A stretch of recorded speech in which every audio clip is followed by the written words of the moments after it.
তো গাইস আজকে প্রথম দিন বাসাপাড়া মেলা গিয়ে যে এত বড় বড় কন্টেন্ট ক্রিয়েটারের সঙ্গে দেখা হয়ে যাবে সেটা তো কোনোদিন ভাবতে পাই নাই। বিষয়টা তোমাদেরকে শুরু থেকেই বলি, আজকে ছিল 2026 সালে প্রথম দিন আর আজকে থেকেই আমাদের বাসাপাড়া মেলা চালু। এই বাসাপাড়া মেলাতে এসে সবার প্রথমে দেখা হয়ে গেছিল উসমান ভাই এবং সাইন ভাইয়ের সঙ্গে। তো তাদের সঙ্গে কিছু ফটোশুট করার পরে এরপর চলে এলো এদিকে রাজু ভাই, আর রাজু ভাইকে নিয়ে আমরা চলে এলাম একটু ঘোরাঘুরি করতে। ঘুরতে ঘুরতে দেখি যে অন্য অন্য দোকানে অতটাও ভিড় নেই, কিন্তু 5 টাকা সেলে এতটাই ভিড় ছিল যে আমরা সেখান থেকে বেরোতেই পারছিলাম না।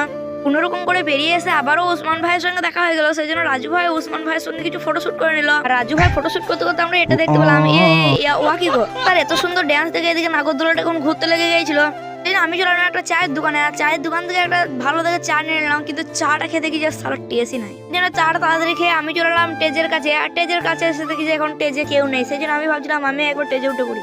আমি টেজে উঠে পড়লে আবার দর্শক দেওয়া যাবে না, এই জন্য টেজে না উঠে তাড়াতাড়ি চলে এসেছিলাম এরকম একটা দোকানে। আর দোকানে এসে রাজু ভাইয়ের